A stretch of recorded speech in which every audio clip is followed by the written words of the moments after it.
Good evening, and welcome to this public workshop of the Board of Education. I'm Board President Joanna Tobin.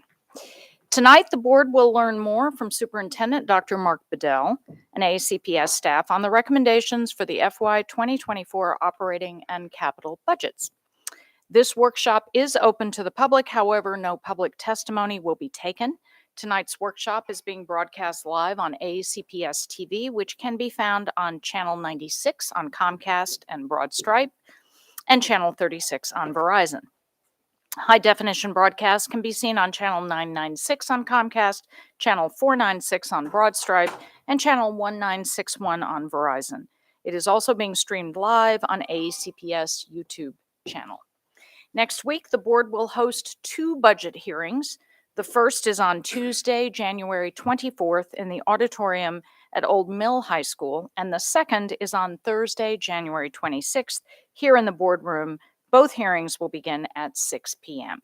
You do not need to sign up in advance to speak. However, you may only speak at one hearing. Thank you for joining us this evening. So, Dr. Bedell.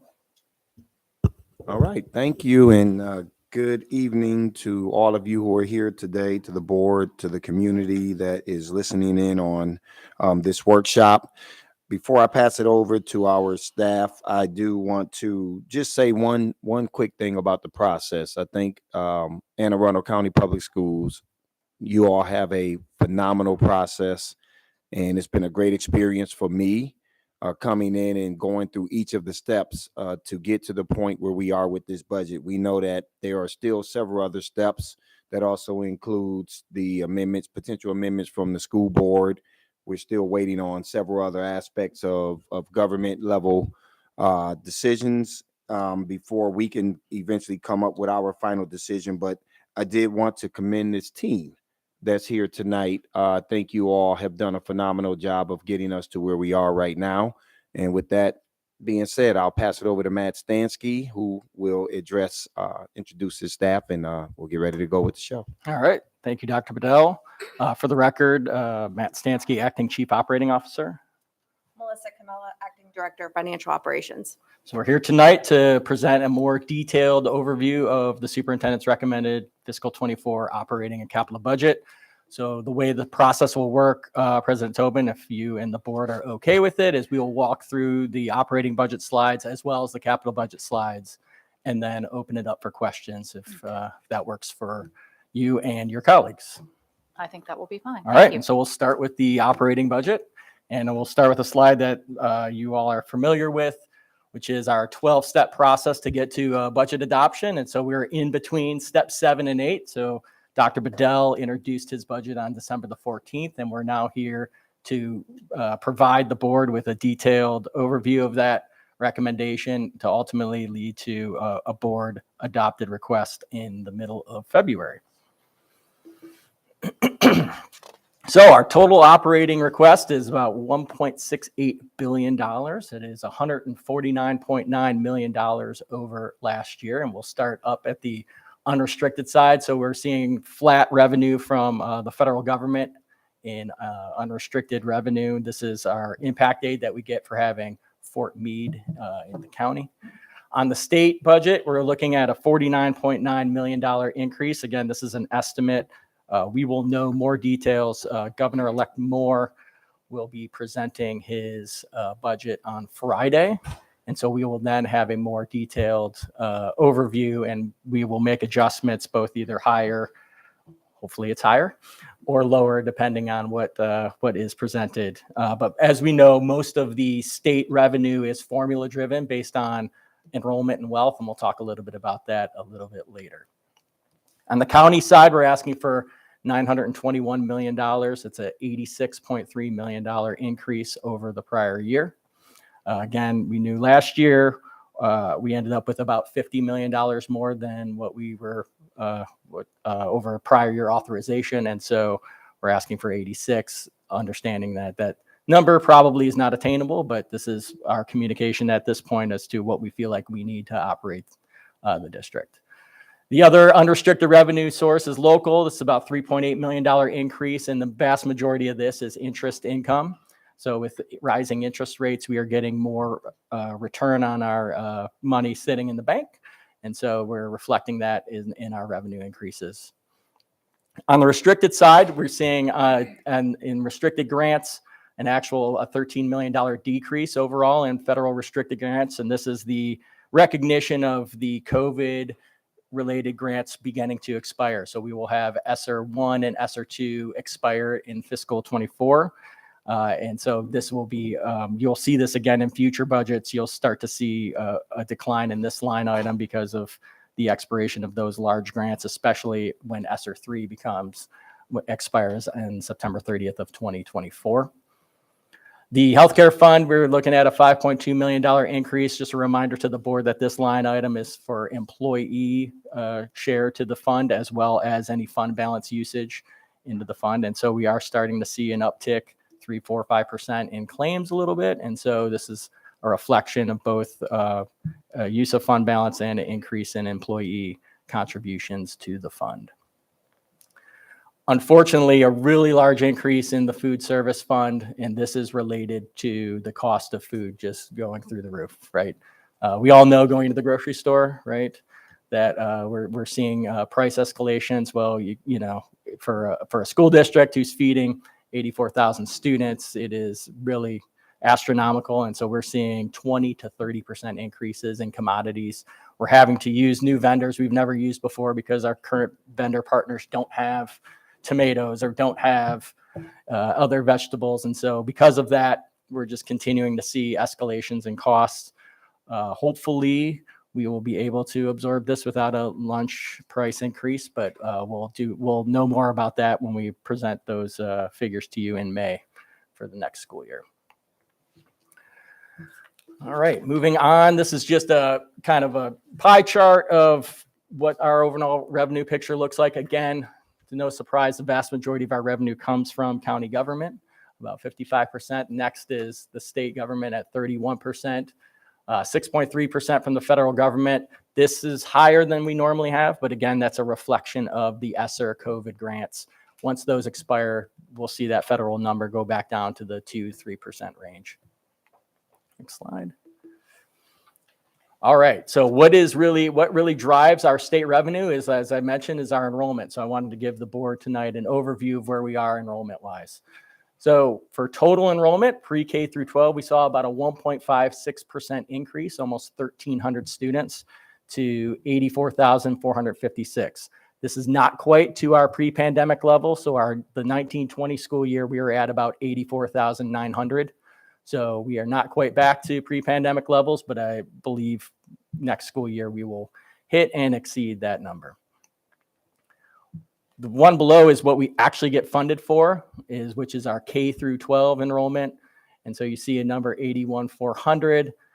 Per the law, that is an average of the last 3 years. So you get to use the higher of your 930 enrollment or a 3-year rolling average. So that 81,400 was a 3-year rolling average.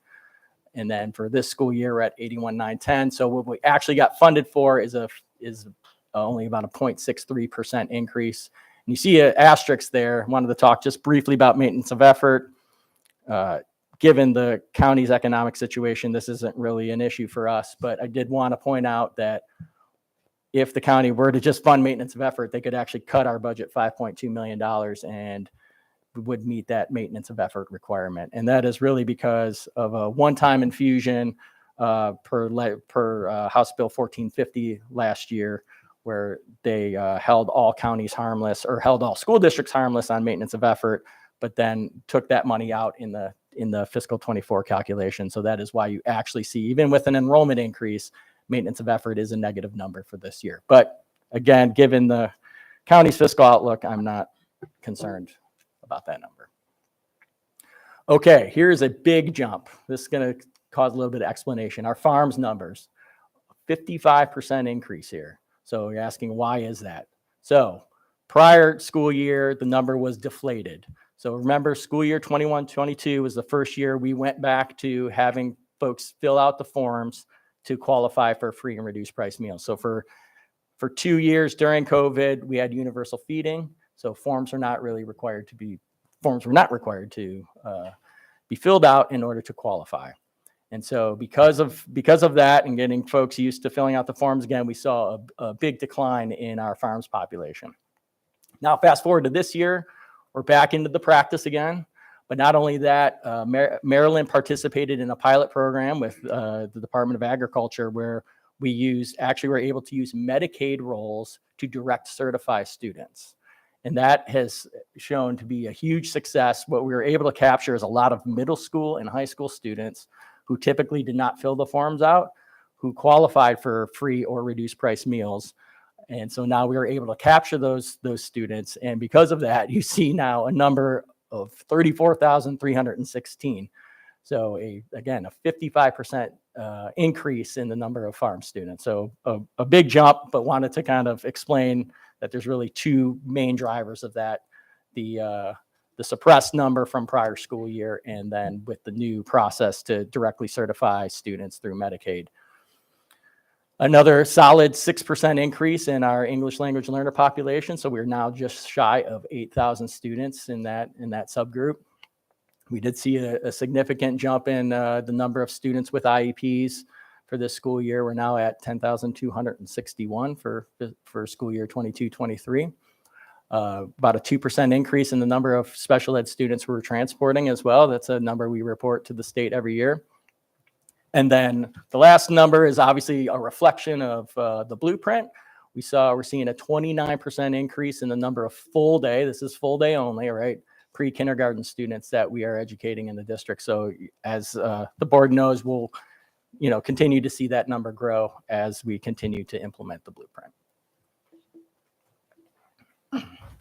This is a historical look at the foundation funding, which is one of the funding formulas that transitioned from the Thornton funding formula to now the blueprint, the Kerwin formula. And so you can see what's interesting about this is you can see the implementation of Thornton back in fiscal 2006 to 2008. You see a big jump from 5,497 a student to 6,694. Then you see the Great Recession, right? And look at that. That number remained flat all the way really essentially till fiscal 13. We saw slight inflationary increases all the way to fiscal 18. And then we began to see the implementation of the blueprint. And now you see a significant jump here from fiscal 2 to fiscal 22 to fiscal 23. And then obviously now from 23 to 24. I think it's important to note, Board Member Corkadell and I were just having this discussion, prior to Thornton or prior to Kerwin, there was an inflationary factor assessed to the foundation formula. There's no longer an inflationary factor. These numbers are now hard coded into the legislation, which gave it some predictability, but with that predictability becomes the inability to get an additional revenue because inflation is a lot higher than what it has been in the past. And so that is something that we'll have to work through with our other 23 colleagues around the state to see if we can't, get some extra dollars because of the inflationary pressures we're facing on the expenditure side. You familiar with this chart? Where does our $1.68 billion go? Well, just about 79% of it goes to our people. We are a people business. And so the vast majority of these dollars go to salaries and benefits. And of that 79%, you can see 89.1, just shy of 90% of those personnel costs go to personnel that are directly working with students on a daily basis. The next big ticket item is a variable cost, about 12%. That is kind of a catch-all from contracted services to materials and instruction to technology. And then the other three you see are transportation. Those are our contracted transportation costs. The bus drivers we employ are in the salary line. Utilities at just shy of 3%, and then our non-public tuition, which is for our special ed students who are serviced by non-public schools. All right, so in the superintendent's recommended budget, we have the budget broken down by 5 main categories. We have the compensation increases, we have contractual obligations and commitments, we have blueprint mandates, we have the ESSER funding cliff, and then we have enhancements for student achievement. So we'll start with compensation increases, $80.8 million. And I'll remind the board that this was one of the board's 5 priorities that were voted on as well in October. And so Dr. Bedell made it clear to the administration and to the public that this was going to be a priority and that the vast majority of the request will go into this line item. And so first is about $64.4 million as a compensation placeholder. And this is the equivalent of a step increase for all eligible employees and a 6% cost of living increase for all employees. Obviously, this is subject to funding availability and negotiations with our bargaining units, but that is the placeholder as it stands today. We did include $2.6 million for Unit 4 teaching assistants. Right now, the teaching assistant job mirrors the student day. It is, we've known for a few years now that we need those folks to help with arrival and dismissal. And so this will allow us to utilize those individuals to help with those activities. So $2.6 million. In recognition of the workload issues we're facing in special education, we are proffering here a potential $2,000 bonus, obviously subject to negotiation for all Unit 1 special educators at $3.8 million. We have $1.3 million we're estimating at the moment for the National Board Certification Salary Enhancement, which is mandated by the blueprint for those educators who meet the criteria outlined in the legislation. We are also proposing another $5 a day increase in our substitute teacher pay. This is one of the areas where we continue to struggle to recruit folks. So this would get us to, I believe, to $125 a day for the daily sub. And this would be the 3rd year in a row we would offer a $5 increase to their compensation. In the area of transportation, so while not a direct compensation package to our drivers, this is to our contracted bus drivers. This would be another 10% cost of living increase to those folks, again, to help recruit and retain drivers as we continue to need them to mitigate our shortages. And so we have $3.6 million there as well. This last item is a placeholder, and hopefully by the time you adopt your budget in the middle of February, I can propose an amendment to reduce this. But the General Assembly passed a law last session mandating that all employers with 10 or more employees must begin to pay into a fund to provide employees with a FMLA paid leave. We don't have any other rules of the road yet, other than we know that the law stipulates that employers and employees must begin to pay into the fund in October of 2023, and that the benefit does not kick in until July 1 of 2025. So this is our estimate at the moment. We did some research that based on what other states who have implemented paid FMLA have, and so this is 0.6% of employee salary that we believe the employer, us, will have to pay into the fund. But until we get the rules of the road from from licensing and labor and regulation, we really don't know. So this is our placeholder until we can figure out what the actual rules are and get a better estimate as to what we need to budget in order to effectuate this change. All right, contractual obligations and commitments. We have 4 line items here. The first 2 is recognition of opening of 2 new schools here in the 24-25 school year. So we have $2.2 million for Old Mill West High School and $447,590 for West County Elementary School. And again, those two schools will open in 24-25, but we will need startup money to get those schools ready to go for that 24-25 opening. Next, this board voted on authorizing a new elementary charter school. And so this is dollars that reflect the dollars necessary to open that school in the 23-24 school year. And so $6.3 million, and this will be funded just like our other charter and contract schools where they get their per pupil allotment based on our revenues. And so that $6.3 million is our estimate to open the school with 500 students, K through 5. And then the last one, $3.2 million, this is for the 4 existing charter and contract schools to ensure that they get their fair share of dollars based on our revenue growth. Blueprint mandates, we have $10.3 million in total. So we'll start with the first one, $5.1 million. The law stipulates that districts must partner with their local workforce development boards to provide career counseling to students in grades 6 through 12. The money must come from the districts and go to the workforce development boards. MOUs must be established between the district, the workforce development board, and the local community college. And so we're working through that. But based on the formula, we believe it's $5.1 million that will be transferred to that entity to provide those services to our students in grades 6 through 12. Concentration of poverty. These are this is funding for our community schools.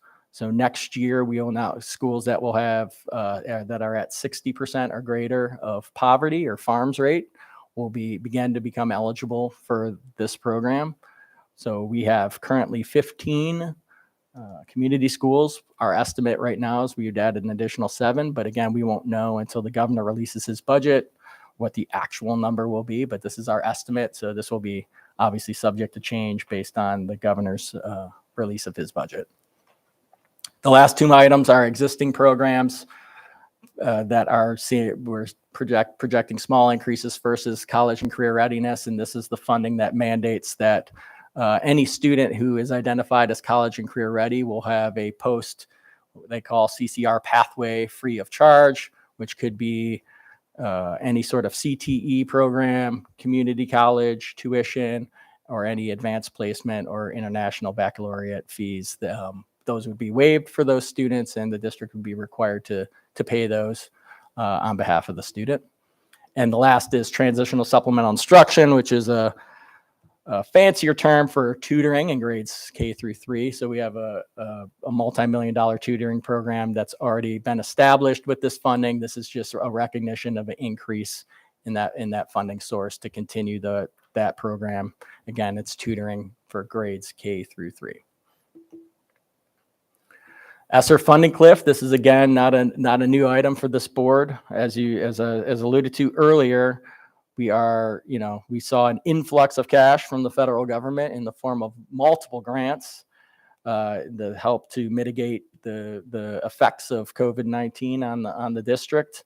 But again, it was one-time money, but we have seen some things that we would like to keep, going in perpetuity. And so those items would be required to move into the general fund. And we'll start obviously with our virtual academy. We think that's been a very successful operating school. It's the only one of its kind in the state of Maryland, but it is out of ESSER funding as of June 30th. And so we would need the appropriators to get us the funding necessary to continue that school in perpetuity. Technology, again, this is funding that we had to acquire both laptops, Chromebooks, internet for families. And so we would like to continue those programs. And so $2.9 million to continue those lease payments is essential. Another board priority was early literacy, right? And so we've had funding in our ESSER grants to continue training around the science of reading and the letters program. And so we would like to continue that for another year, and again, in year over year. And so we have a $549,000 set aside in this to do that. McKinney-Vento, right now, the grant is funding additional secretary in that office to help students with transition and placement into a variety of programs. We are seeing an increase in those student populations. We're looking at 1,100 to 1,200 as our estimate for this school year, which would be about a 150 to 200 student increase over last school year. And so the district has been able to identify funding. So we're just looking for the FTE at this point to get that authorized and make that position permanent. And then obviously with the focus on CTE in the blueprint, we have identified ESSER funding for the last couple of years to help with a manager and a program specialist, especially in the areas of computer science. And so we're, again, hoping to make this a permanent part of the operating budget. So $143,900 there. Okay, we're on to the biggest, or the second biggest category was enhancements for student achievement. We're going to start with alternative options for students. We currently have the ACE program in the Annapolis cluster and I believe North County. We're also going to look to expand that program into the Meade cluster at $372,400. And then we're also, for our elementary students, looking to expand our RISE program, which is currently temporarily housed at Georgetown East. We're going to move that to the new Rippling Woods building and look to expand that program for next year. We've talked a lot about ESSER for ESSER and for pre-kindergarten. So we have two line items here. The first is $1.9 million. We had used ESSER dollars as seed money to begin dipping our toes in the water of 3-year-old pre-K per the blueprint. And so we would need to move this funding over to the general fund and make it permanent. We are getting pre-K revenue because of these students who are enrolled. And so this, to me, is an easy swap to get this funding out of ESSER and over into the general fund. And then we're also looking to add 3 more classrooms for next school year at $1.2 million. We saw again about the 5% increase in our ELL population, and to reflect to get additional services for those students, we're looking to add 3 more bilingual facilitators. We are also looking to just FTE authorization for a bilingual communication specialist in the communications office. We are also asking for $1.7 million to fund an additional 19 teachers and 2 teaching assistants in the English language development program. And then as well as we're looking for FTE authorization for a bilingual data assistant in the International and Family Welcome Center. We are asking for expansion of the EEE program into the Old Mill cluster. We still have 5 clusters that do not have the EEE program, so we're looking for $2.3 million to fund 9.5 positions, which would include also portables and materials instruction to effectuate this program in the Old Mill cluster. We are asking for FTE authorization, a half-time position for JROTC, 1.0 position for a registrar at North County, given the constant influx of students in that area. We believe that it's necessary, and as well as an additional 1.0 for a security specialist, again, to help support schools in their security planning. And again, we're just looking for FTE authorization for that one as well. In the area of recruitment and retention, again, with the increased focus on trying to recruit highly effective candidates into our district, we are asking for an assistant manager in the human resource office to continue to help mitigate that increased workload in that office. We're looking for FTE authorization there.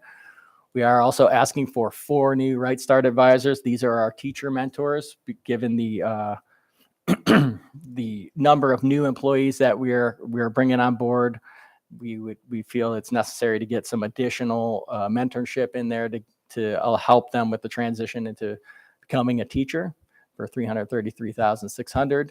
And we're also asking for 5 kindergarten teaching assistants, and again, 5 more what we call permanent substitutes at $474,000, again, to help those schools with higher absenteeism or vacancy rates.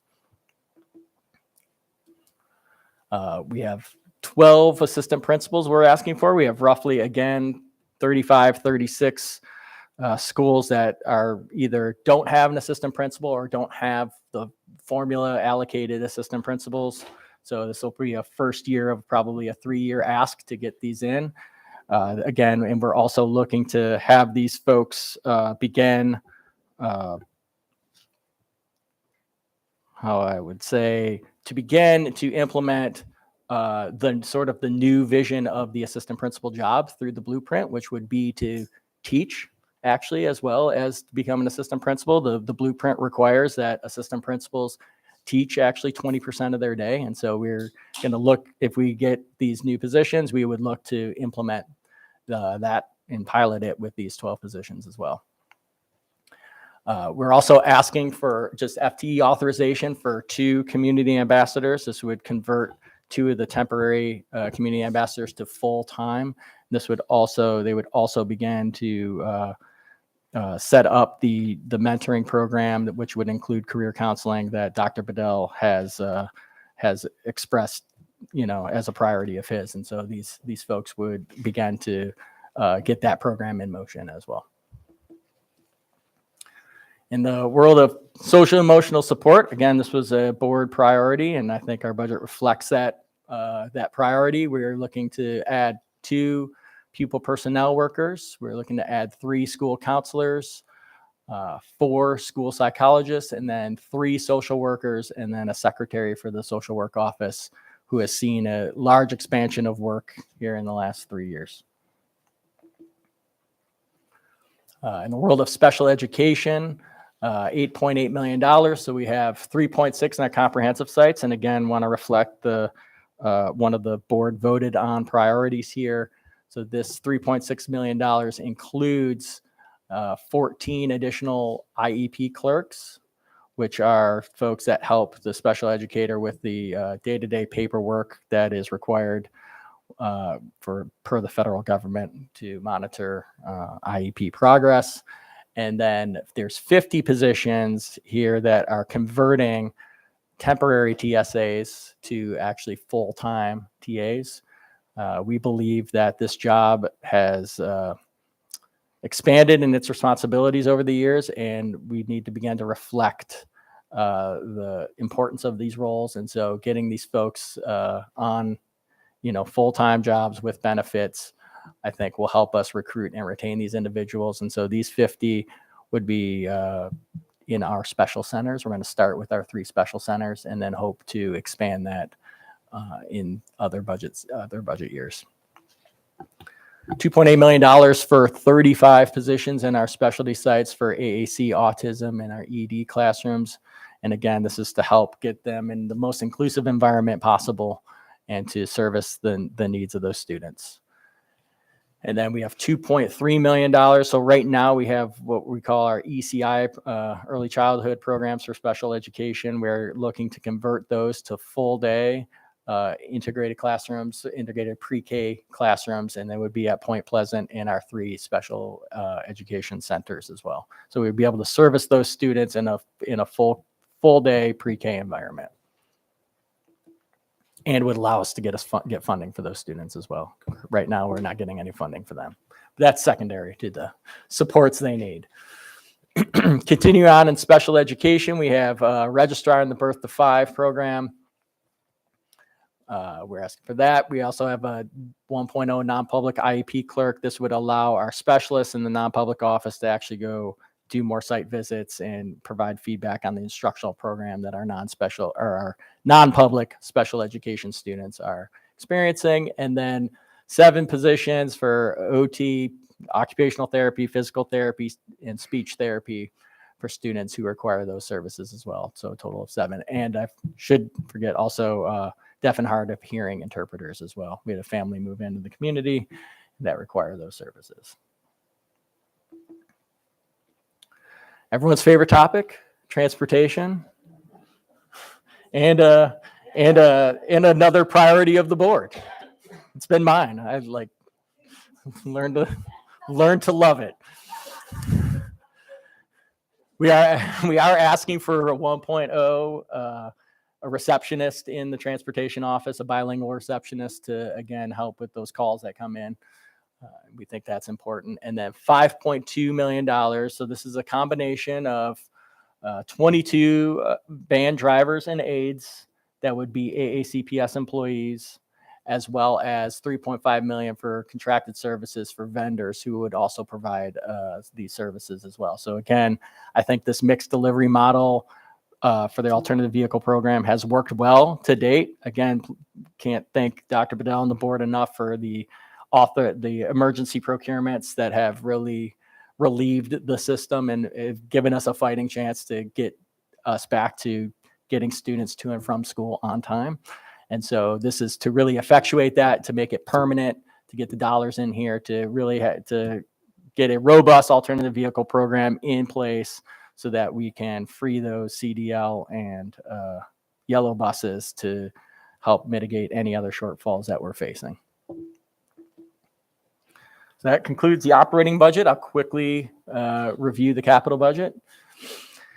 And again, this has not changed since you all adopted this request back in September. So we have $197 million, 136.4 of which is for major capital projects, including the conclusion of West County Elementary, Old Mill Middle South, Cat North, Old Mill Middle School North, and Old Mill High School, and then $60.6 million in recurring projects that you see on the screen. To date, we have about 31.6 in authorization from the IAC. And again, that's the first stab. Again, we'll walk through possible additional approvals in January, February, and then ultimately in May when the IAC in the General Assembly adopt the budget. And so we have $8 million in construction funding authorized for Cat North and $23.6 million at 21 other various projects in schools. All right, so what are our issues at hand here for this fiscal year and moving forward, right? So to no surprise to this board, there are funding requirements and mandates from the blueprint. We went through at least what the mandates were for next year. There will be more coming and growing. Compensation increases for employees in order to become more competitive with neighboring jurisdictions, right? Dr. Bedell has shown charts that show us that we're currently behind, especially when it comes to our instructors. And we are going to have to find a way to get more competitive without, hurting programs or other things that the district does that impact children. We've talked about ESSER and the ARP and the American Rescue Plan grants, right? This is hundreds of millions of dollars in one-time money that was infused to the district. We've done some amazing things with those dollars, but unfortunately those dollars expire.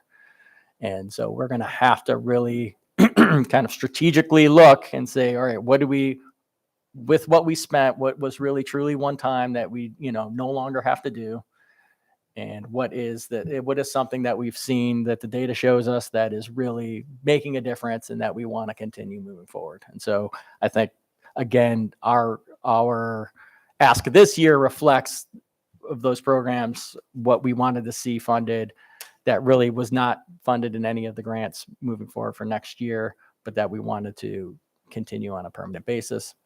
And then we saw a little bit too, we have, 2 new schools that were opening in 24-25. You saw a small request for those schools in this budget, but for fiscal 25, you will see much larger requests, especially for the high school.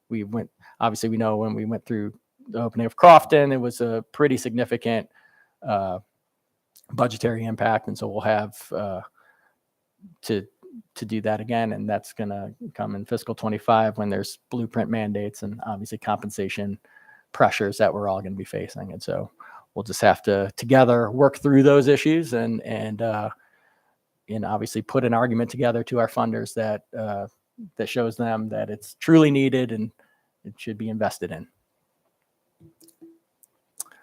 And it's important dates to remember. Dr. Tobin already mentioned the public hearings coming up on the 24th and 26th. This board is scheduled to adopt its budget on February the 15th. And we have a snow date, if necessary, on the 16th. And then the budget then goes to the county executive on March 1 for his introduction by May the 1st.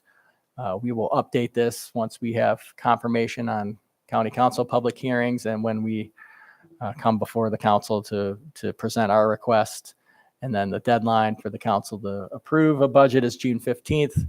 This board will then take that up at their June 26th meeting for a July 1 implementation date. And I'll just reiterate too, what's not on here is the governor-elect still, he's not inaugurated yet, will be releasing his budget on Friday, the 20th. And so, the team and I will obviously comb it page by page, and we'll have an update for Dr. Bedell on this board at some point once we feel confident in what is included in that budget. So with that, Madam President, we will yield the floor back and be happy to answer any questions you have. Okay, thank you as always, Mr. Stansky and the entire staff. I know this, we get the tip of what is a huge amount of work, and I echo the superintendent's comments that we are very, very grateful to have the kind of process and staff that we do. And I know the work's not done yet. It's nice of them to drop that on a Friday, so you'll have a lovely weekend, won't you? With the great reading. Good.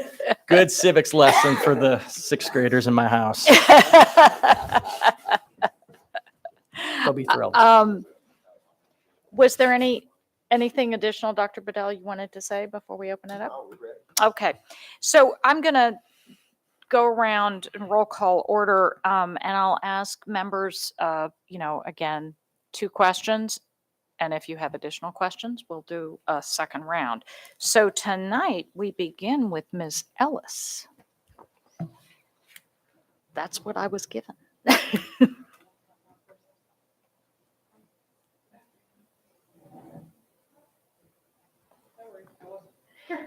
Sorry, your mic. Yeah. Yeah, no, that's okay. I've got a couple. Thank you, though. Okay.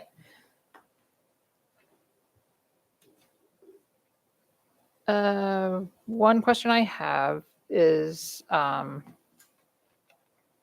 we had a presentation from the county on what is expected to be available from the county.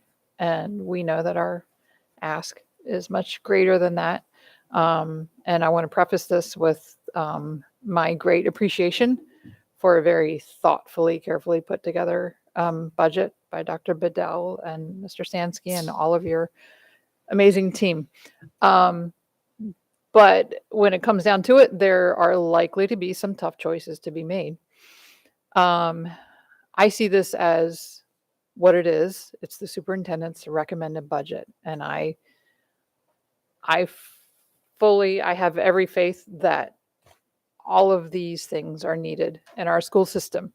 But the question is, do we want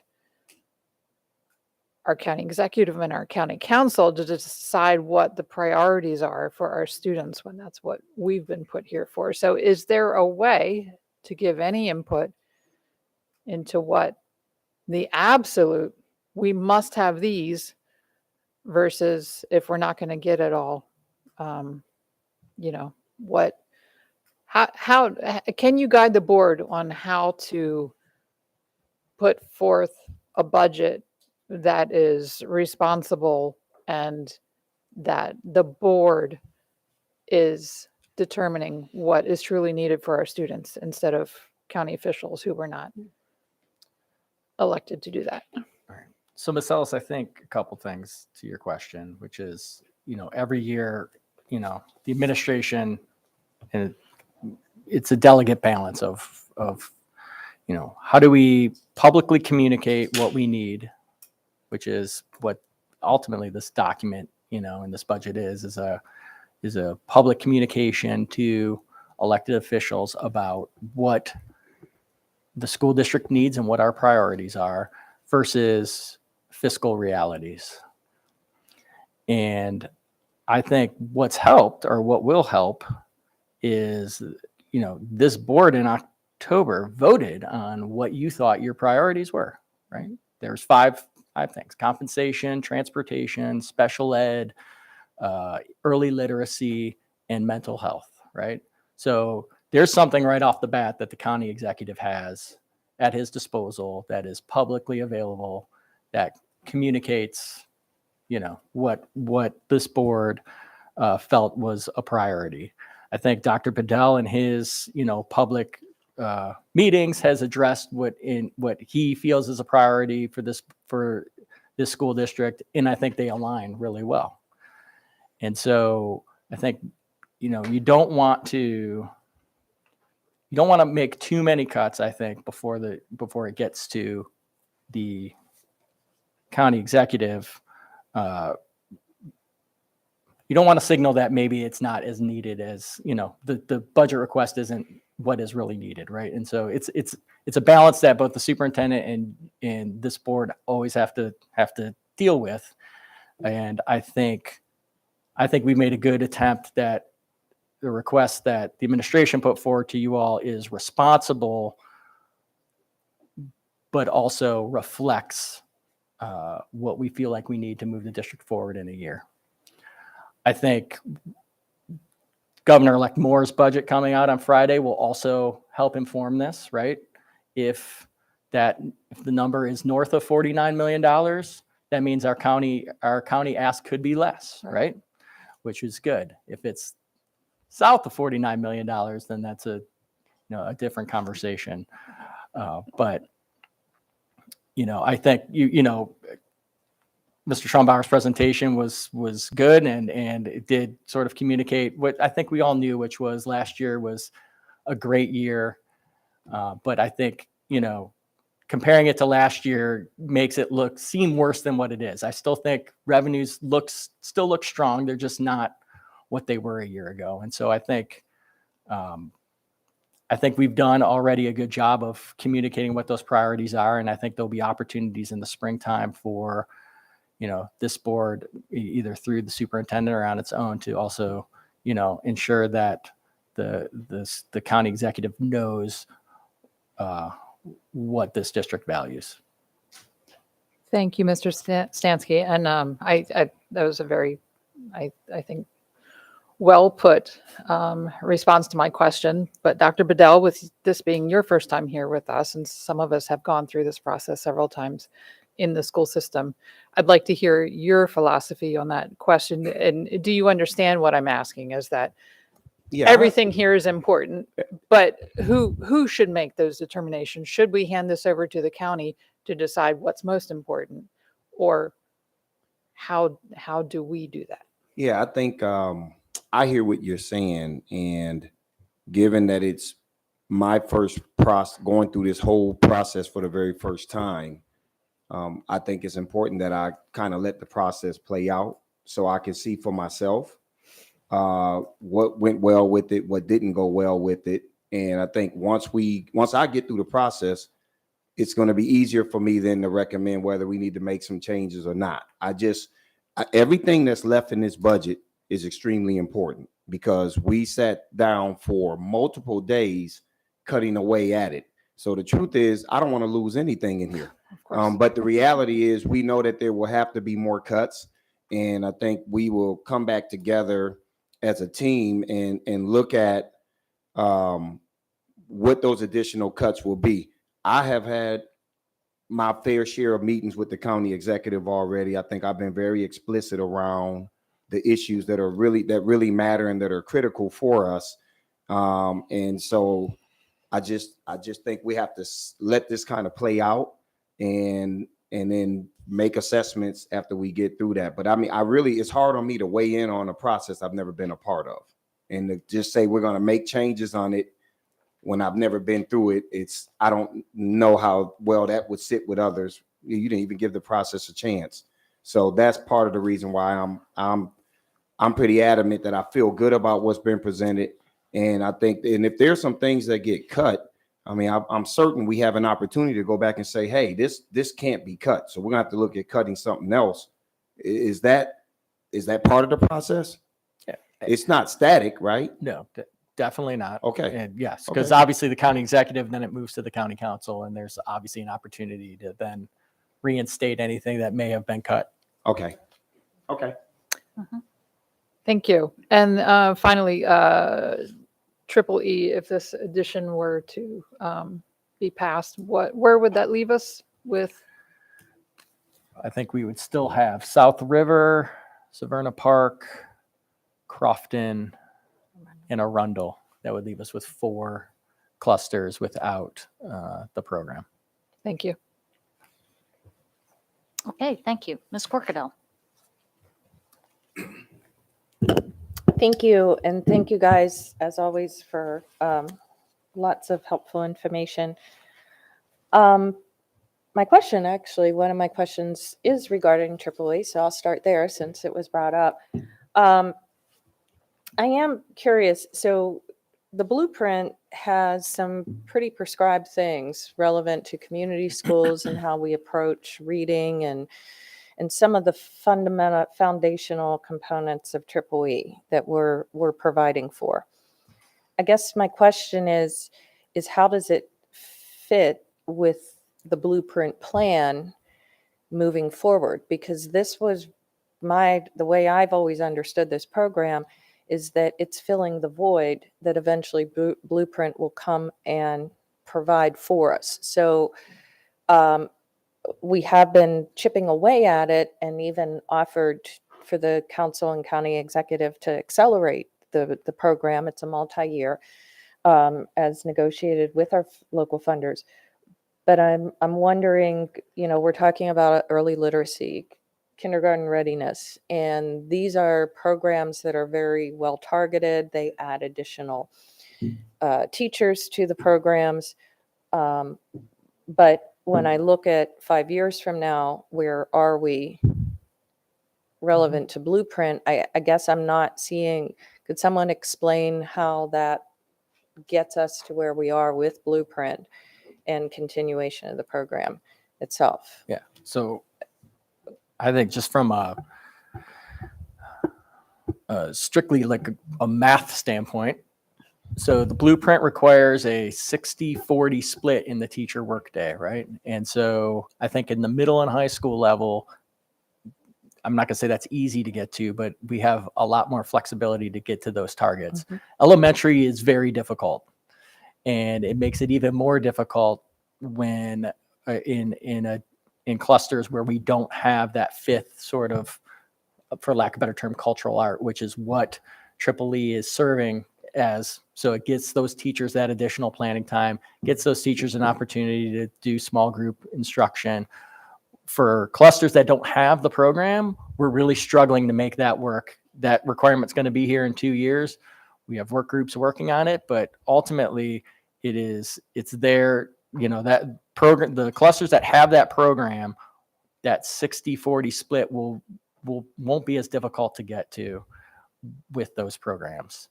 Again, I think I can't really, I don't speak well to the educational effectiveness of the program, but what I can tell you anecdotally is that program provides students a new opportunity at the elementary level to really learn about science, STEM, global studies, all the things that at a young age you typically not exposed to, and this program does expose you to that. And I think, while not specifically prescribed in the blueprint, I think the intent of the blueprint was to get to our youngest learners and to get them more well-rounded. And I think that our EEE program does that, which is why we want to still attempt to continue to expand it to ultimately get it to all of our schools, elementary schools. So then is it fair to say that our EEE program is going to be helping us ultimately meet our objectives with the blueprint? I can, without a doubt, In say those that. in those categories, of course. I can, yes, Okay. categorically say yes. on that. So the board did a couple years back ask the county to accelerate that and put them in, because they're helping in so many different ways and they help us meet our objective. So when I'm looking at 5 remaining, 1 being requested, only 1 being funded each prior year, even though I believe one of the reasons why we proposed that amendment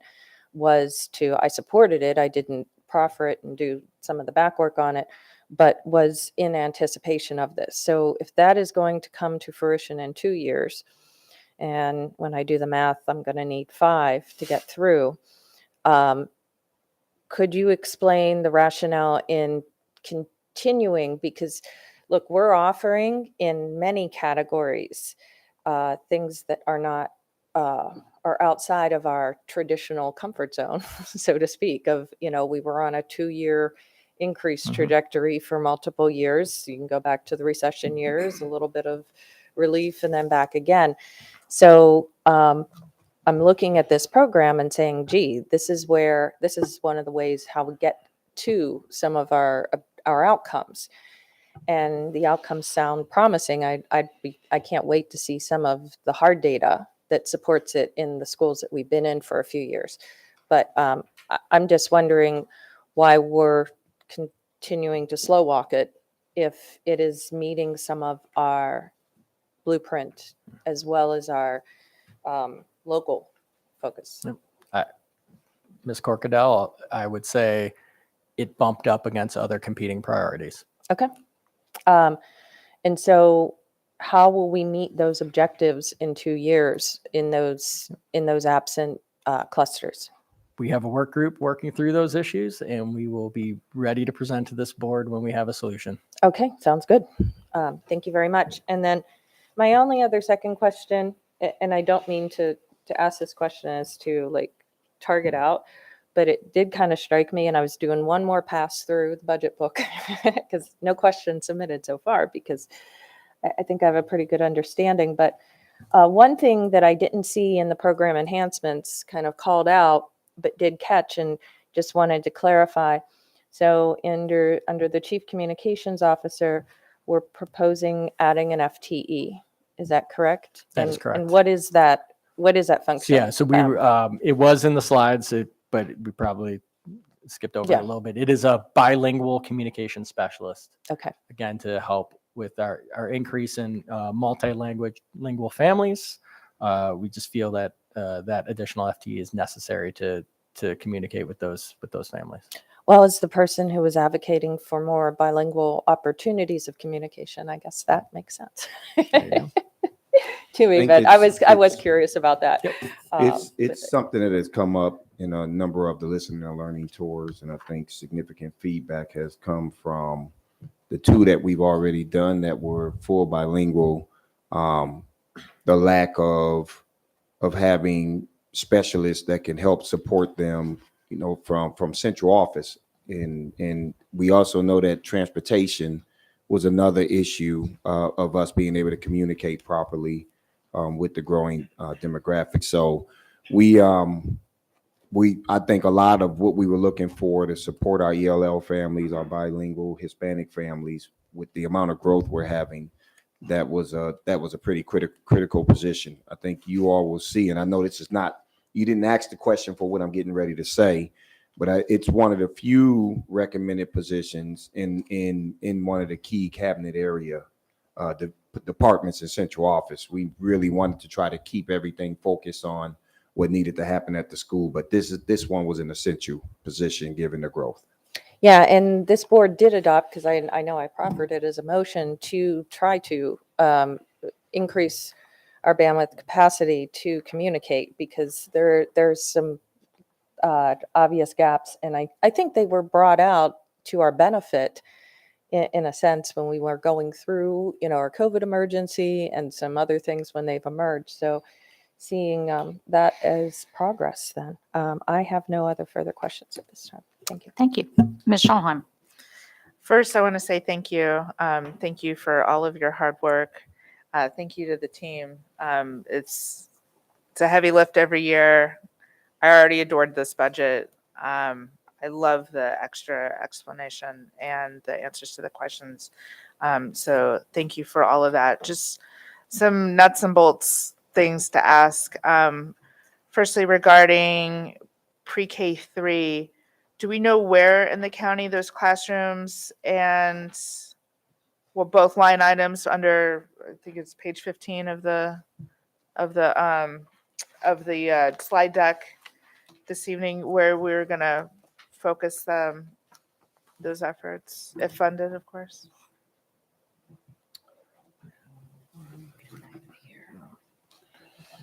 Yeah, so as for the 3 new ones, Ms. Schallheim, Yeah. we do not know the location just yet. Okay. But as soon as we do, we'll let you know. And we'll let us get back to you on, so for the 8, it's just wherever the existing eight classrooms are located. Okay. But we can get you where they're located. And then just another question or two. The JROTC teacher, obviously, always been a huge fan of these programs, obvious reasons. It's only for a 0.5 position. Do we know which of the programs that person will be placed, or will they split their time between programs? Yeah, they're splitting their time. Okay. But we don't know the breakdown yet. Cool. And then, of course, as we get into, what's going to be funded and all of that in terms of APs and community ambassadors and all of our hopeful new staff for the social emotional piece, knowing where those folks are going to be placed ultimately. Once we have that information, I know this board would love that, because our constituents always tend to ask, and so that information would be great to have. But yeah, this is a great budget. Oh, one more just comment. Going back to something Ms. Ellis was referring to, our former colleague, Mr. Grannon, used to say this often. So, like, ultimately, we are in charge of our destiny as it is. And so, if our funders make decisions that we're not super stoked on, that we would rather see that money used this way or that way, that we ultimately can make that decision at that time. And so, he liked to say, well, we can always move it back or move it around. So, although I do hope that that our funders listening out there fund this to the best of their ability, and so I look forward to that. Because I can't think of a better investment than our children. And I thank you again, everyone, for your help and your work on this. Thank you. Thank you. Mr. McGrath.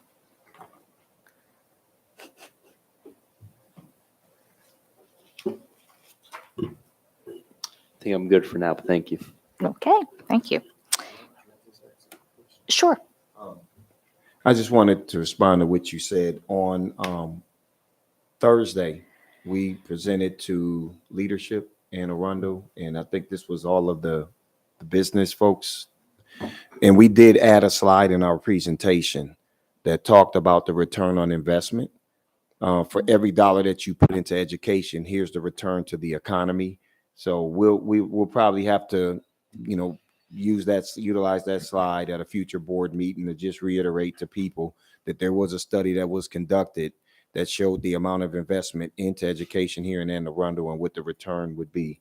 So thank you for jarring that from me when you made your comments. I would love that, because a lot of us also then go and we lobby our county council people and of course the county executive. So being able to show him that data would be great. Thank you so much. Thank you. Mr. Silkworth.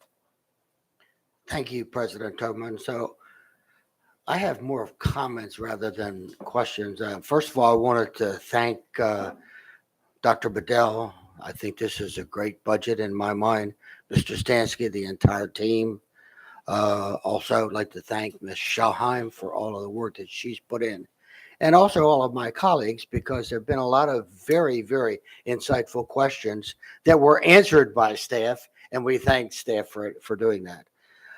I've always believed, and I still believe, that our budget requests must reflect the needs of our students and not projected dollars that someone says that we might get. Having said that, I do have a few concerns. One of them has to do with the increase for substitutes. I think our substitutes are extremely valuable to us, and I'm thinking about maybe that needs to be a little bit more than the 5%. And then the other, I'm thinking about the virtual academy, which had been paid for by ESSER funds. And we know that has to, that, you know, we have to have a request from the county. But I'm also thinking that our virtual academy, which is rather unique across the state, I'm thinking that it's going to need to grow and change with some additional responsibilities. And I am kind of thinking that maybe we need to be taking a look at that and perhaps even asking for a little bit more, because we do have some needs in this school system that can be met by our virtual academy. And so again, thank you. Again, I really don't have a question, but thank you, Dr. Bedell and Mr. Stansky and the entire team. Thank you so much. Thank you, Mr. Silkworth. Ms. Frank. Yes, thank you. A lot of the questions that I have, I kind of am bouncing around on what my colleagues have already said.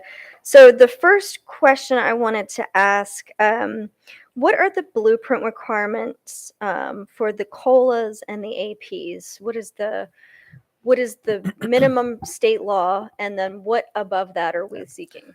So per state law, districts had to give a 10% COLA to unit one only, right? So the blueprint says nothing about units 2 through 6. So we're just talking unit 1 first. And so it's a 10% increase between fiscal 20 and fiscal 24. So between fiscal 20 and 23, we've given a 7% increase. And just to be clear, so steps or makeup steps do not count in that calculation, right? So the AIB and legislature have made it clear it's only COLAs. So we've given a 7% COLA between fiscal 20 and fiscal 23. So to get to the 10%, the mandate would be a 3% COLA. And again, that would just be for unit 1 only.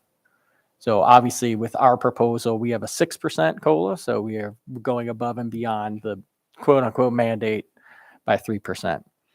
On the assistant principal piece, the blueprint does not mandate a number of assistant principals or how they're distributed amongst schools. What it does begin to contemplate, though, is a couple of things. One, as we implement the career ladder, that an AP by the end of this decade will have to be nationally board certified, right? So by fiscal 29, assistant principals will have to be nationally board certified, and they will begin to have to teach 20% of their day. So the whole theory of action and blueprint is that everybody in the building is focused on instruction, right? Everybody is an instructor to some extent. It even doesn't mandate that a principal teach 10% of their day, but it recommends that an actual principal teaches 10% of their time. And so again, the theory of action here is everybody in the building, from administrators to instructors, are focused on instruction. Now, what we're sort of grappling with as a district is there are tasks that administrators do that aren't always instructionally focused, but are essential to the operation of the building. And so if we are taking administrators' time, some of their time away to instruct, whether that is they're the teacher of record, or maybe they're just an expert in the Civil War and they're teaching that section of U.S. history, right? How do we still ensure that the administrative functions of the school are happening on a day-to-day basis, be it discipline, be it calls to parents, be it 504 planning, be it whatever can happen in a school day, which blows your mind when you realize the things that administrators have to deal with on a daily basis. And so I think that's what we're having to, as a district, grapple with as the requirement comes in for assistant principals to teach part of their day. How do we ensure that that doesn't impact the other duties and responsibilities of that role? And if I can just tag on, so Ms. Frank, with this assistant principal piece, I don't know that it would be a major issue at the secondary level because they have multiple administrators. It's the elementary level where this push could be pretty detrimental. And one of the things I've heard going into each of the cluster meetings right before listening and learning tours is for those administrators who are at the school by themselves, they don't have any other support whatsoever.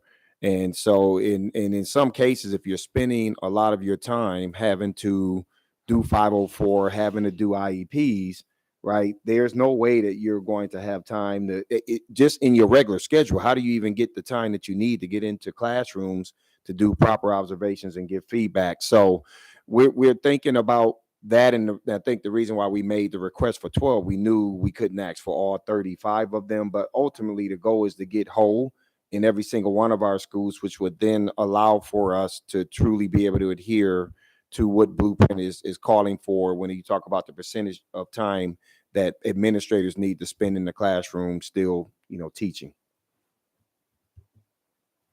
Okay, thank you for that. And I do appreciate your budget. I did not fall out of my chair this year reading over it, so it was well done. The question is, no.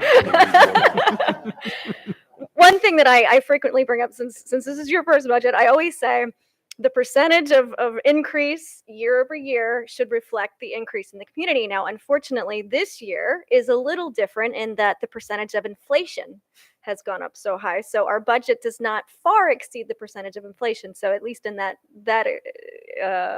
point of view, it certainly makes sense what you're asking. And I do see where you smartly reallocated money. So I did appreciate that. My last question is just to ask a clarifying question on what Mrs. Schalheim stated. I did not serve with Mr. Grannon, though I did hear him speak several times. To clarify, moving money from one category to another, I thought that when Mr. Grannon spoke, I hope he hears this. This is gonna make his day. When he spoke, I thought his statements were geared towards making the budget the board's budget and not the county council's budget, to make sure that any reductions are intentional by the board and not something that the county council can go in and remove money from a category that we may actually have prioritized over what they end up removing. Is there once the county council goes through and submits before we approve our final budget, is there an opportunity for us to move from category to category, or is that a fixed point at that? Yeah, so there is an opportunity, Ms. Frank, and we may have done that a few years ago, but basically, what happens is you are more than willing or more than within your right as a board to move money between categories but again, the minute we do that, it requires council approval. Okay. And so, I understood what Mr. Grannon was where he was coming from and what he was saying, but the process still is, regardless of what money we switch around into which categories, that still requires county council authorization. And, for a council to adopt something on June 15th and then, for the board a week or 10 days later to say, no, I think we would prefer it this way, for them to have to deal with it then in July. I could just say when we did it a few years ago, they seemed annoyed. I mean, and that's just me. How annoyed are we talking? I mean, yeah, so, and so I just, I give you that as a, just a sort of my observation in going through the process a few years ago. Okay, so it is possible though. It is, Okay, yeah. all right. But I do think that with Dr. Bedell's leadership, that the lines of communication between us and the administration and us in the county council will be open, and that hopefully we don't see any surprise cuts or surprise funding, right? That's the goal here, is to kind of do this in partnership. That's my concern too. This is a right. different budget year. So I want to make sure that if we have really specific priorities, that those do not get overlooked. Yep. So how do we best achieve that? Is it to shave a little off before we take it to the county council? Is it to make sure that they don't shave anything off that we would really want once they receive it? What is and I think everybody is sort of echoing that same sentiment. Yeah. How do we best encapsulate what we truly desire? From my perspective, Ms. Frank, you already have, Okay. which is your vote in October as to what this board wanted to see in the superintendent's request. Okay. And I think we will, as we communicate to the county executive in that next phase, that vote will sort of dictate how and what we communicate to the executive. So I just told Madam President, this is where stuff goes over my head, right? Because 6 years as a superintendent, I've never heard of us having to get county approval around specific initiatives. And if we get into the school year, and let's say we get some data, because we know we get data late in this state, and all of a sudden we're like, whoa, look at what this data is telling us. We need to make this change. But in order to make the change, we now have to go back to county council for approval. It's just way over my head on this, because I'm used to the superintendent being able to go to the board and say, hey, board, okay, let's workshop some of these adjustments we need to make with our budget. And here's the reason why. Here's data to support it. But we got to go through multiple layers. So I think that's a big reason why I was just saying I just need to experience this whole process one time, just to see how it will ultimately work out for us. But that part does make me a little nervous. Miss Ellis and Miss Frank, to be very clear with you, that if we get locked in and then we need to make some pivots, I don't know how difficult, because I haven't been through it, how difficult it will be. And then what does that make us look like to the county? Hey, you guys are all over the place. You don't know what you're doing. Now, the reality is most school districts around the country make pivots throughout the year, and they don't get judged for doing it. I don't know if that's the case here, because I haven't been through it, but it does concern me. Mm-hmm. Yeah, we will do a second round. So I'd just like to jump in and then we'll go around. So first of all, yes, welcome to Maryland. There's good and there's bad with it, right? I do think, however, what Mr. Stansky, as I understand it, has been saying to us in different ways in response to, I think, several versions of this question that have come. We've already made a statement as the Board of Education what our priorities are. It is our job to advocate now with the county council, with the county executive. We do that. We will continue to do that. I will stand by what I said last year when we passed our budget, which is this is the real cost. This is the real cost of what we actually need. And as Dr. Bedell made it very clear when you presented the budget to us, and as you've said tonight, there were things you didn't ask for that you need. New teachers, for example. So it's not as if we haven't already made cuts, but I think the argument in my mind, and it's here, in every statement in the budget book, which is if this X doesn't get funded, Y will happen, right? Or not happen.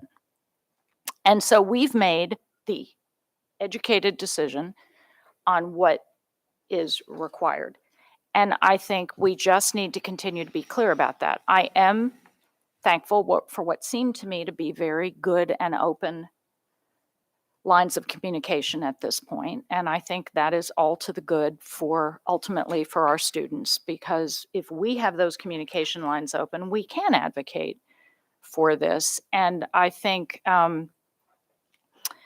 there's much, Dr. Bedell, there's much to unfold yet in the budget season here, because the county executive has his own case to make, which he will be making. And so, we're a part of that.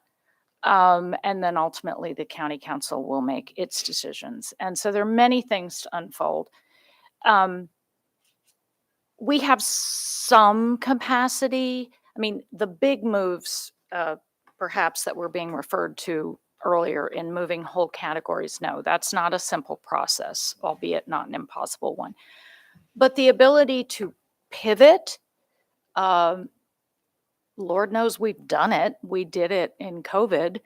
And again, the case has to be made. That's our job if something comes up. So I would just suggest that you're right, Dr. Bedell, some of this has to unfold. You will see as you move through. I do believe that what's in here is what is in fact necessary. And I think accountability goes two ways.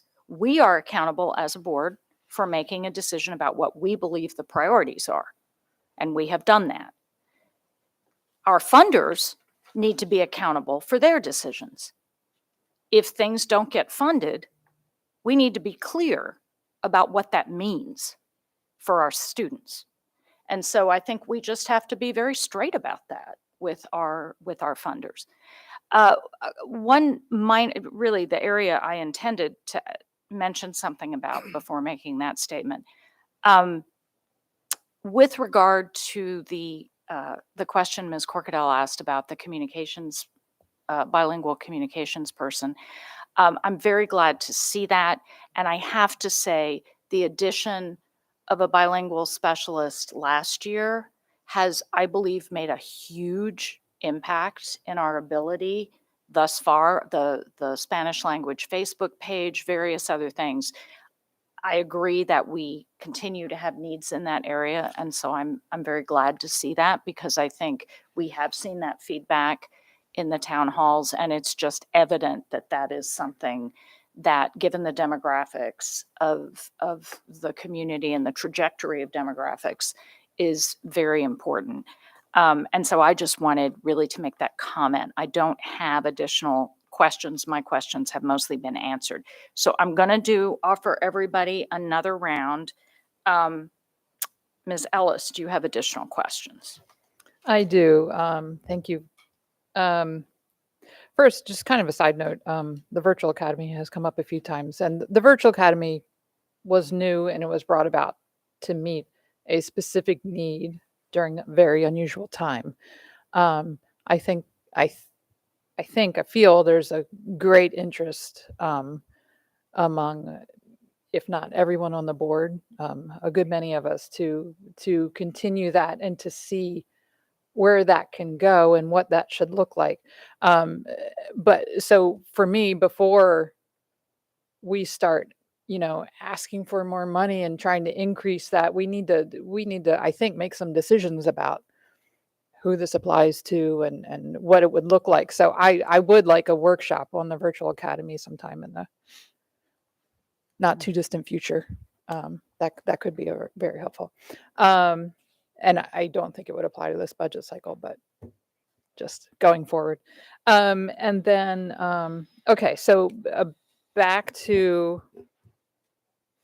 making decisions and who's responsible for what. I did hear Dr. Tubin making a good point that this is the cost of education.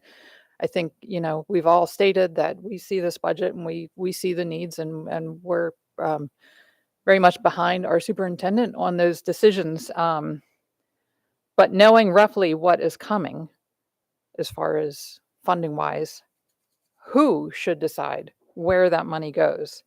And should we be looking at it that if we make some of those tough choices, it could go a long way in a good faith effort to be realistic with our budget and give our county electeds less responsibility to have to make those choices. So that being said, can we just real quickly walk through, because I know it's not very complicated, but it can get confusing a little bit. Who does what? So we had our superintendent brought us a recommended budget, and then we have the board is now considering this budget. The board will pass a budget on to the county executive. What is the county executive able to do with that budget? In other words, he's not going to add to it, correct? Right. But he can cut it, right? And he can cut it from various areas. And then when he passes it on to the county council, what are the constraints that they have? What are they able to do? So the council, and so let's start with the county executive. He can go all the way down to maintenance of effort, right? Right. So there's a minimum floor for county funding, right? The state number and the federal number, they don't mess with, right? They confirm it through the state budget, and that can go to fund initiatives sort of below the line on the sheet, right? So he essentially could cut. He can't add. There's not programs that he can add that we didn't ask for, right? Correct. And he certainly can't or wouldn't fund more than what we were asking for.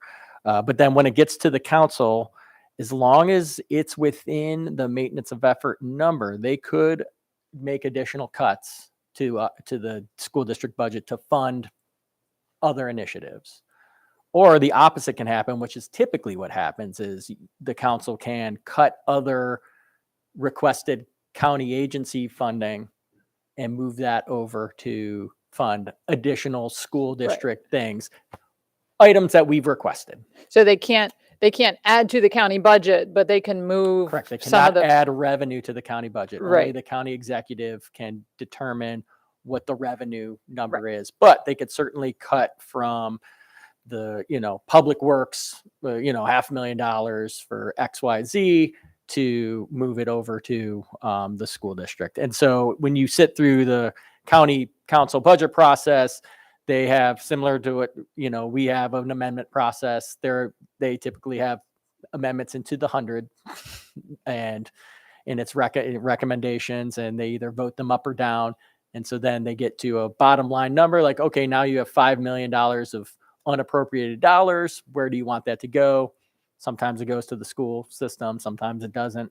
So it just all depends. Right. But yeah, Okay. that's essentially the process. And then it comes to us, And it comes to us to essentially certify, like, okay, right. this is by the 13 or 15 state categories. Here is where the county has budgeted your dollars.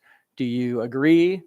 Yes. If you don't, you can certainly vote to transfer money from one state category to another.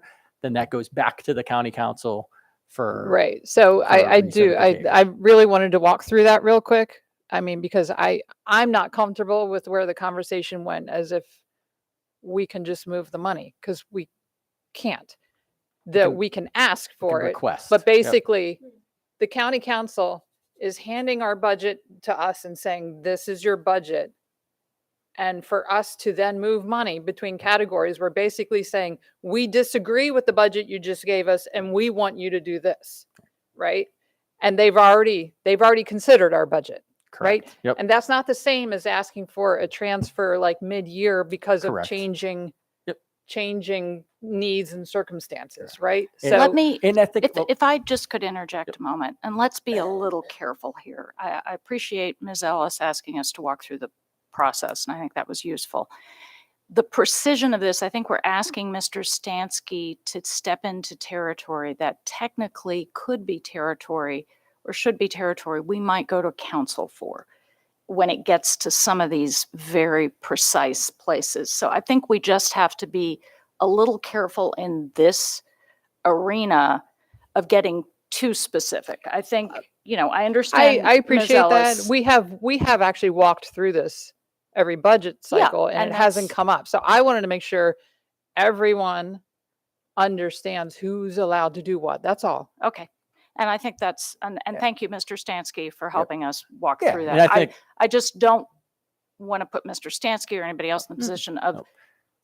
making a statement that is, considered to be the No, guiding it's- principle I for the board. appreciate that. what's- And so- yes, I would not begin And to I know answer a you're not, question you're if- not intending to do that. Yeah, I'm just right. trying to, But I think it's important for, again, the board and the public, just a reminder, the final fiscal authority for school districts in Maryland are county councils. Yes. Or county Thank you. commissions, Yep. right? They are so yes, Dr. Bedell, they are the end all, they are the ultimate say as to how things are budgeted.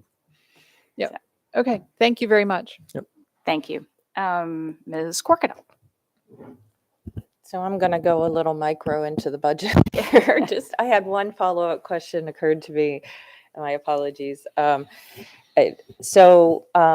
wanted to just briefly talk about community ambassadors. I'm a firm believer of field and boots on the ground, working directly with folks. And I think we've seen some very good progress. The reports that the board has heard are actual tangible examples of progress being made and families dynamically changing for the better, and thusly the students, and interactively, that's an interactive.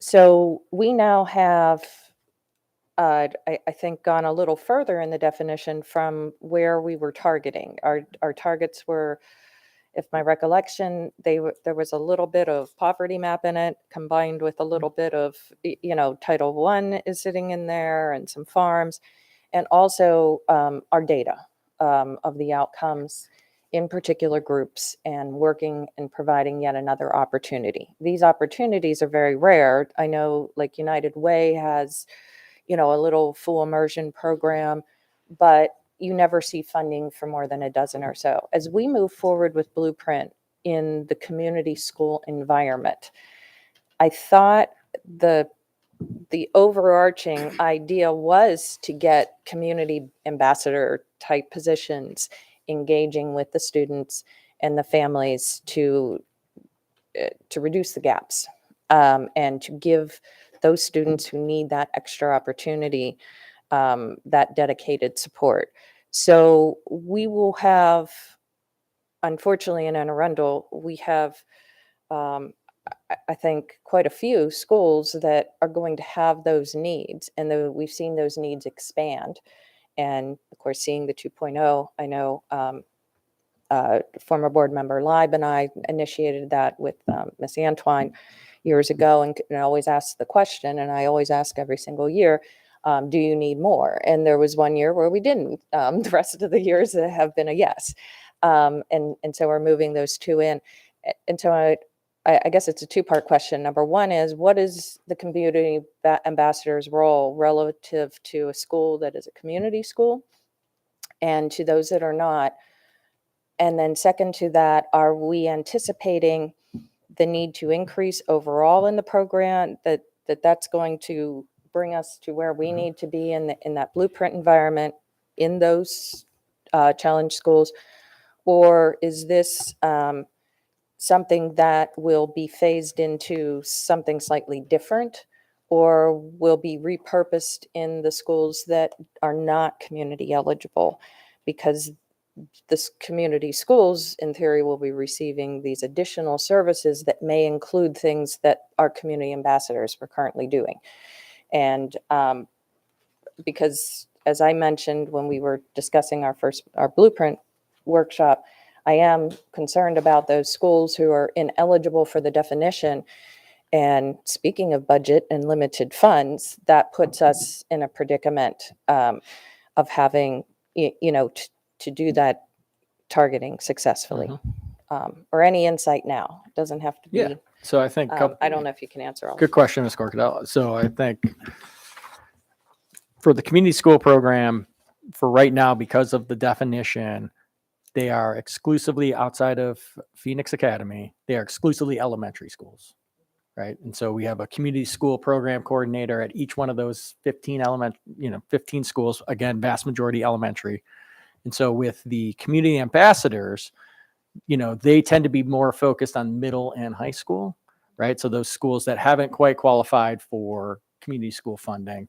And obviously the community ambassador program was in place prior to the blueprint and prior to, the implementation of community schools. And so I think, the role of the community ambassador is going to remain the same, which is to really focus on those middle and high schools in those high need clusters. And what you see as our proposal is the recognition of the work those folks are doing, and to make two of these, what they're currently temporary positions in our district, to make them full time.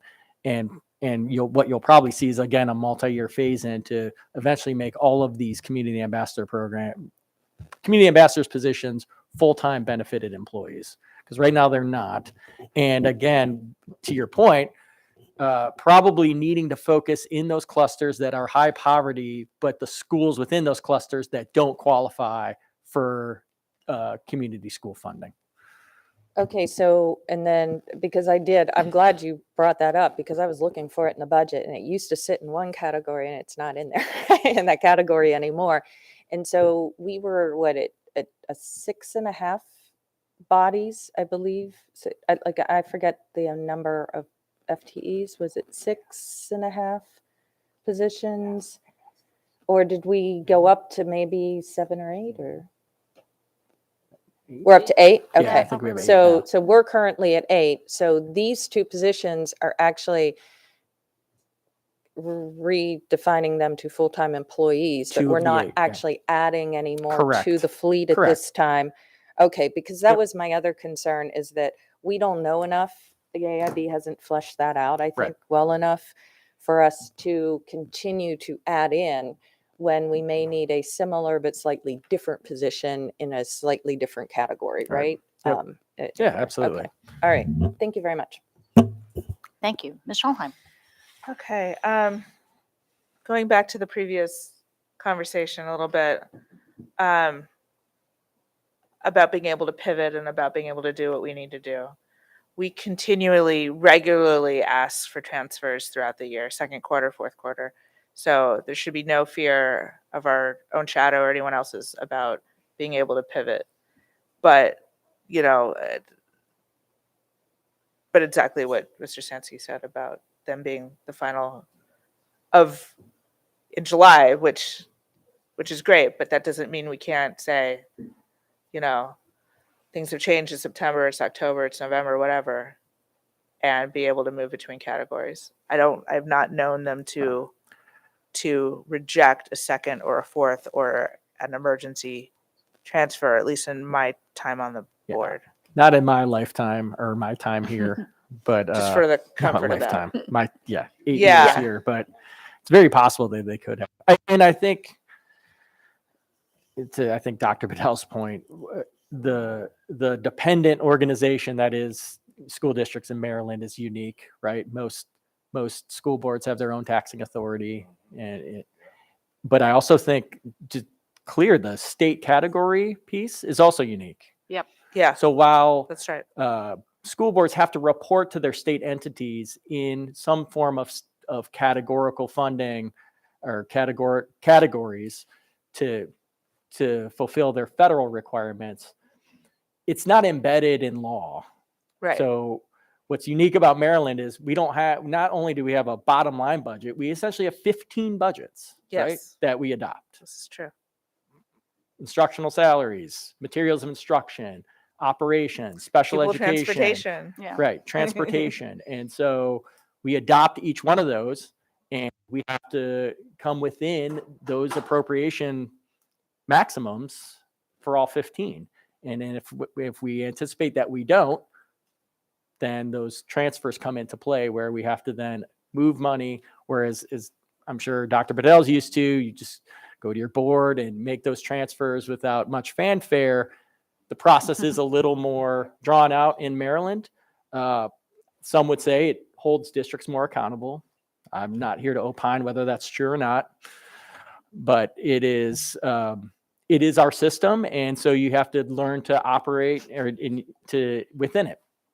Yeah, absolutely. So, like with our relationships being good as they are with both the county executive and the county council and its various members, like I said, I've never known there to be an issue, and we've needed to pivot. All right, so I definitely appreciate that. And there is one trade-off. I mean, let me be very clear. I may sound like I'm concerned about it, and I am, but I mean, like, we don't have to go after bond money either, Right. like Right. regular school districts. Which is a huge lift. Which is a huge, so Huge lift. I would rather have this system rather than having to figure out how I'm going to fight to get stuff done for my facility. So there are trade-offs here.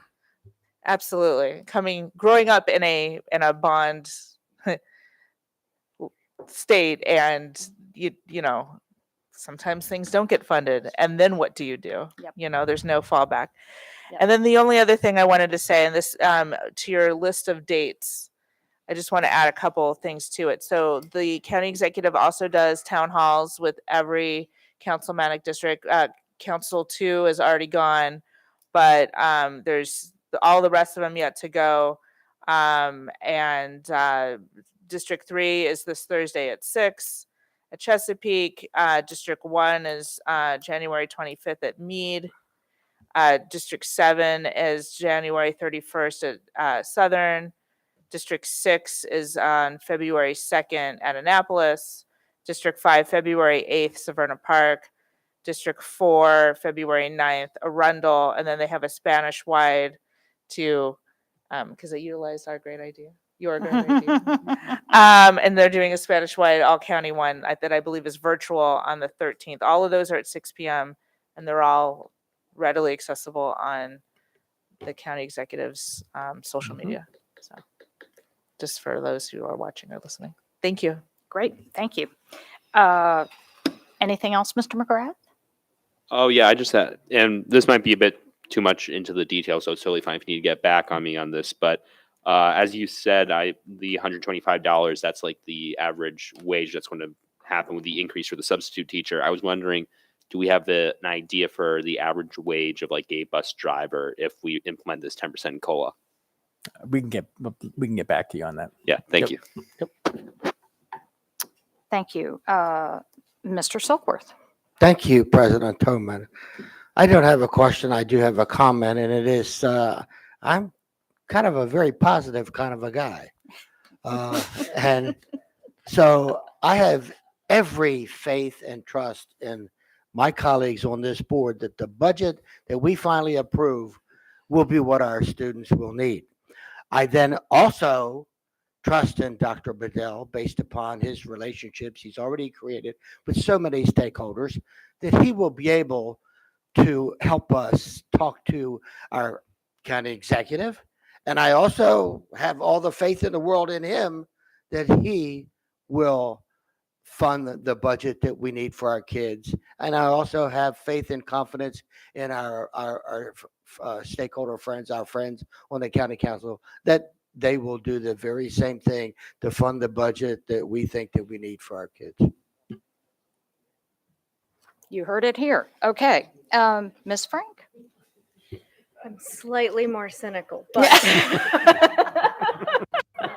but very appreciative of everyone's work.